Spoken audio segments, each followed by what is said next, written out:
I think social media is a great form of communication. However, I think there's a lot of cons that come with it. I think social media is a way to communicate with one another. Might not be the most effective way to communicate, but it's a way that some people can get into it without having to have face-to-face interactions or actual communication with one another. I think social media is basically what people choose to put out about themselves, especially with all of like the their generation, because nobody is really sure who they even are in the first place. I mean, social media, we all know, is like a highlight reel of your life. Basically putting out this little digital version of yourself. There's always aspects of social media where you're trying to portray yourself as something you're not, and you're trying to make people think that you're doing things that are better than what you're actually doing on a daily basis.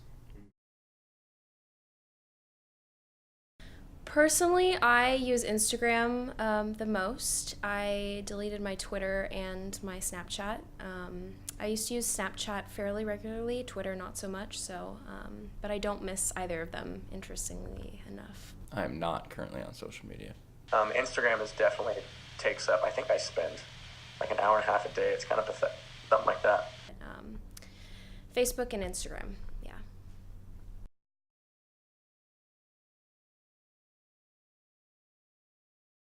It's interesting thinking about like when you post something on social media, how like public it becomes and that fast. A lot of people like want to know a lot about it, and it begs to question like what you don't post. If people don't see it, did it actually kind of happen? Noticed I was spending way too much time on it. I should have been focusing more on my schoolwork. I wasn't. Every time I would log on, I would get sucked into it, and you stay in there for hours and hours. And so eventually I just kind of quit it cold turkey. If you put a little energy into Instagram, you feel like you're getting your social fix, kind of, but it's not real.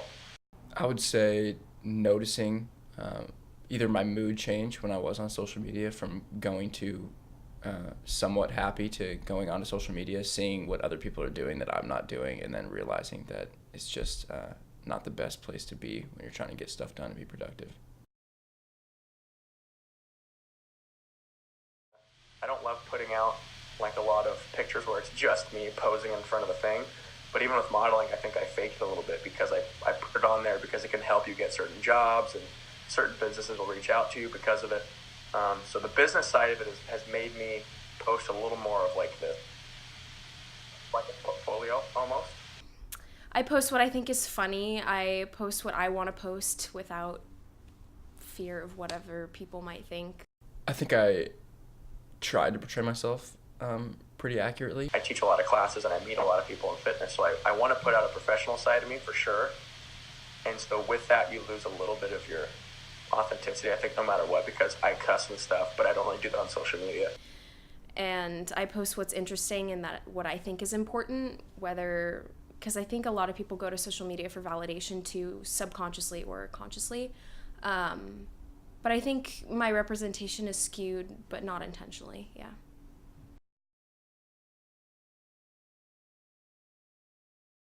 Okay, so for social media influencers, I follow more of the, I guess, like body positive, like people in the LGBTQ community, people who I feel like I relate more with. In LA especially, and because I've met a lot of like those Instagram famous people, as much as there are a ton of really good, like the word influencer, as much as there's a bunch, like a good chunk of celebrities and influencers out there that do their best to be honest and funny and they put really good content out there, there's so many bad ones.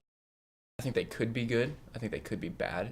Depends on the type of influencing. If they're a page that maybe promotes fitness, or they promote healthy eating lifestyles, I mean, maybe that's better than pages that are trying to influence in a different regard, if that makes sense.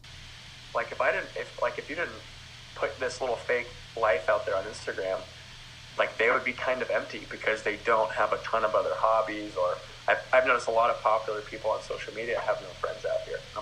I would say by far there's way more fake influencers than not.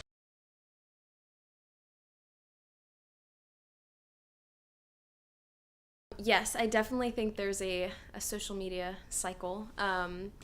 every single like a person or an influencer gets is like a little form of validation. So whatever they're posting, if it gets a lot of likes, they see that and think, okay, people like this, like I should follow that model and continue posting content like this. People are now not caring about what they necessarily want to put out. They care about, well, what are people going to think when they see it? Is this going to make me seem like I'm doing really well? Is it going to make me seem like I'm really happy? Is it going to make me seem like I'm super liked and social and successful? Yeah, I think people that you maybe don't see very often, and then you follow them and see what they're doing, and I think it's just a big comparison thing. I mean, you see someone that's out there doing something that you wish you were doing, and you compare yourselves to them, and negatively responding to that, you start to wonder why you're not doing that and why you can't do that.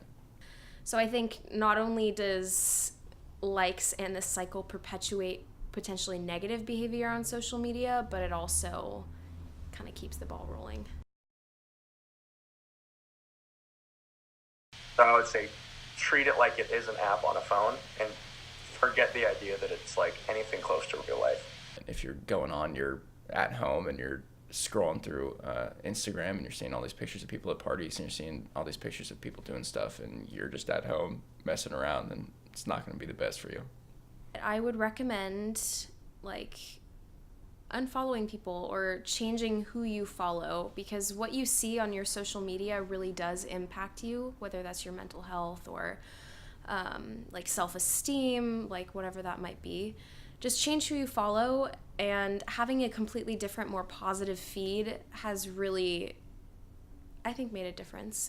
This big highlight reel of fame and money and success and all this, take that way less seriously. I think everyone's a lot more normal than people seem to be on Instagram. I think if you're on social media, you should stray away from people who are making you feel bad. I think that's an obvious answer, but if you see something that you don't like and you see something that's making you honestly feel bad, that you should unfollow. You should maybe step out of the app for a little bit, clear your head.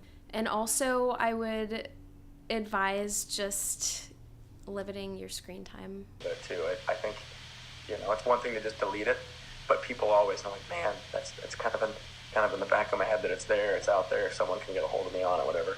But I would definitely be more productive, and I honestly think I'd be a lot happier even without it existing, for sure. So in a way, I think that since we are kind of pioneers of social media and we're the first generation to really have exposure to this on a big scale, we're guinea pigs, and we're seeing how it's changing. So we do have time to change it. And I think with the younger generation, it's so detrimental to some of the things they're trying to do. And I mean, you become obsessive over it and you become just completely attached to the hip with this type of social media. And, sometimes it can be good and sometimes it can be a mood enhancer, but other times, most often than not, it's going to be pretty bad.